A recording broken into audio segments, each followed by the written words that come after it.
आज हम जानेंगे प्रीवियस ईयर क्वेश्चन की इम्पोर्टेंस यूपीएससी में। हम स्टार्ट करते हैं सबसे पहले आर्ट एंड कल्चर से।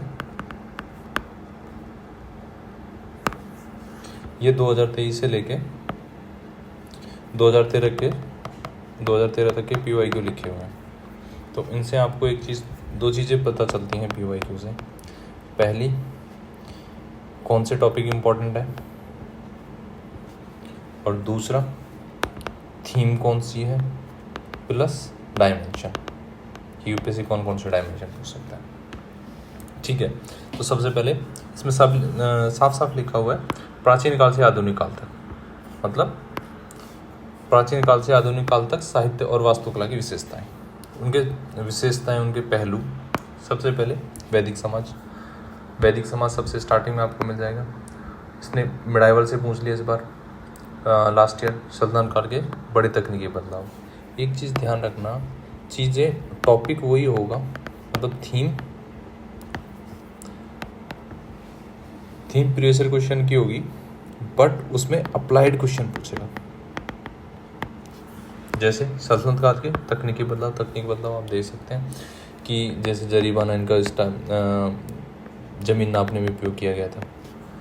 दूसरा, शैलकृत स्थापित कला, मंदिर वास्तुकला इज इम्पोर्टेंट।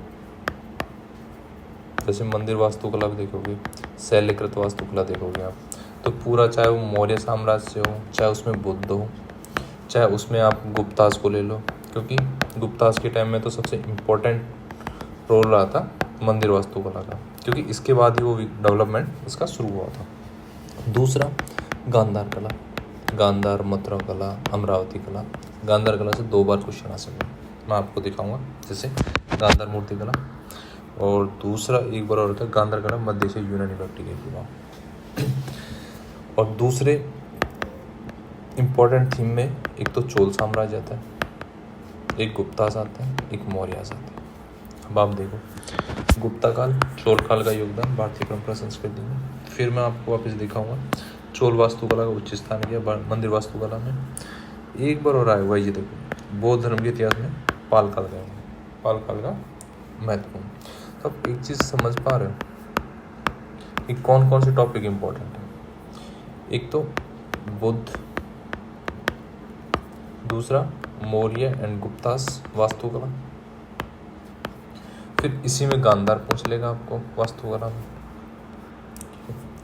एक बार इन्होंने सिंधु घाटी सभ्यता, हड़प्पा नगरीकरण से पूछ लिया, ये एनसीईआरटी का, ये था 6th क्लास के एनसीईआरटी में ये क्वेश्चन।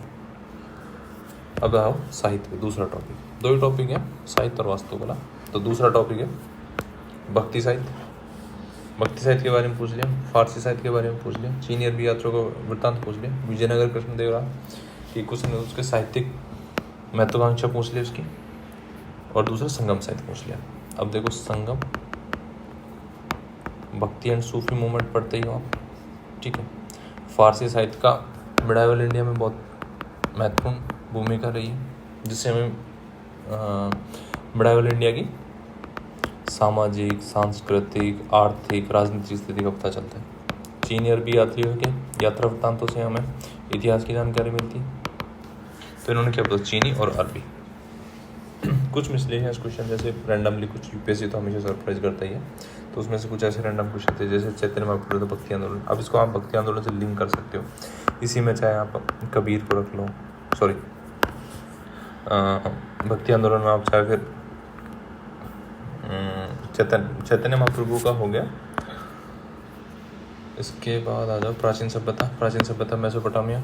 एक तो हड़प्पा सभ्यता पहले आ ही चुका है, फिर प्राचीन सभ्यता इन्होंने मेसोपोटामिया ग्रीक सभ्यता के बारे में पूछ लिया। तक्षशिला विश्वविद्यालय पूछ लिया, सूफी, भक्ति एंड सूफी मूवमेंट, तो इसको आप यहाँ पे भी कंसिडर कर सकते हैं।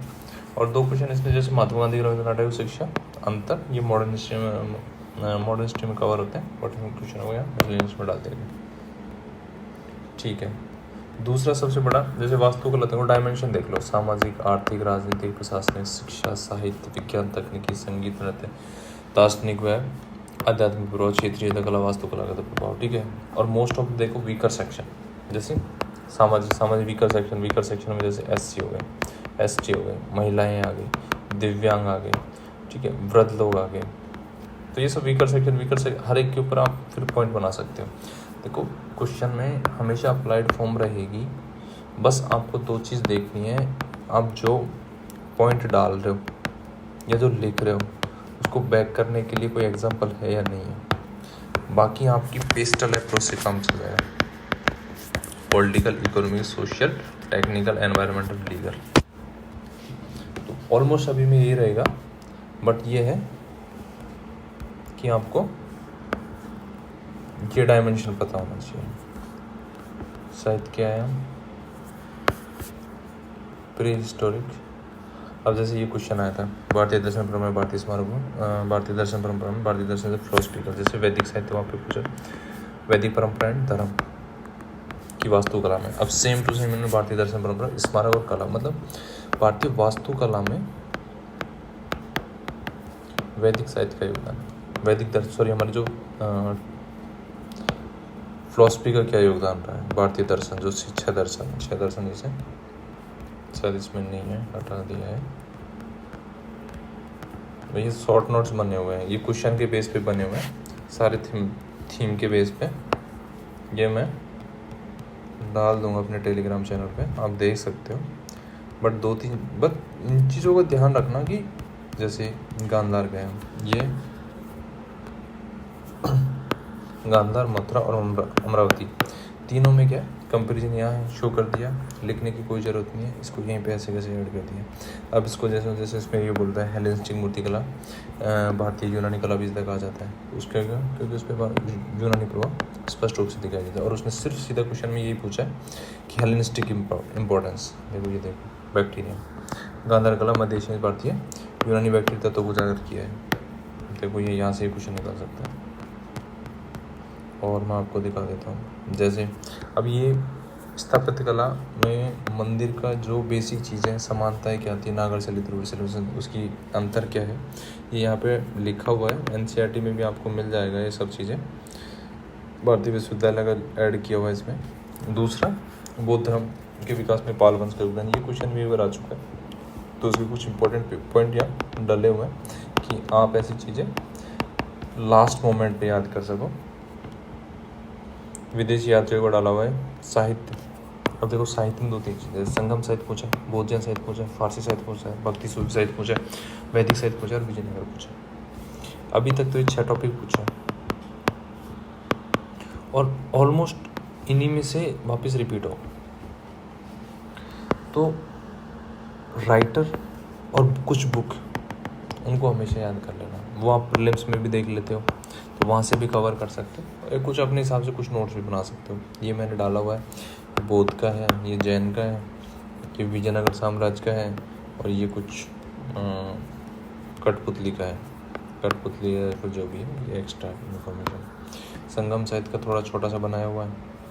अब जैसे भक्ति साहित्य था, अब भक्ति साहित्य का ये इंट्रो कर दिया, ये कहीं से अच्छा लगा मैंने वहीं से कॉपी पेस्ट कर लिया। भक्ति आंदोलन में योगदान क्या रहा, तो ये आप डाल सकते हो, भक्ति आंदोलन का योगदान भारतीय सामाजिक और आर्थिक विकास में या प्राचीन समय के भक्ति आंदोलन का योगदान क्या रहा। दूसरा, फारसी साहित्य का मैथ, ये छोटा सा कहीं से मुझे अच्छा लगा तो मैंने वहाँ से उठा लिया जगह से।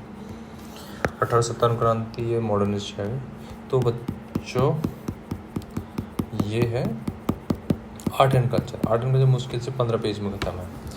और बस टॉपिक से भटको मत, सिलेबस में जो साफ लिखा हुआ है ना और प्रीवियस ईयर क्वेश्चन में दिया हुआ है, इनको बार बार देखते रहो। मतलब मुख ज़बानी हो जानी चाहिए कि ये मेरे टॉपिक में कहाँ कवर होता है, ये लास्ट ईयर पूछा गया नहीं पूछा गया है। क्योंकि आप, और इसके साथ आप एक काम भी कर सकते हो कि किसी भी कोचिंग इंस्टीट्यूट के आप उस साल के टॉपिक वाइज, जैसे आर्ट एंड कल्चर के क्वेश्चन है तो टॉपिक वाइज उनके टेस्ट सीरीज ले सकते हो। उससे क्या होगा कि सबसे पहले तो ये करो प्रीवियस ईयर के क्वेश्चन, अगर ये कंप्लीट हो जाए उसके बाद उस ईयर के, जिस ईयर आप देना चाह रहे हो उस ईयर के उनके जो टॉपिक वाइज उन्होंने क्वेश्चन बनाए हुए हैं तो उनसे भी वैल्यू एडिशन कर सकते हो। क्योंकि हर कोचिंग का मटेरियल PYQ बेस पे आधारित है। ठीक है बच्चों।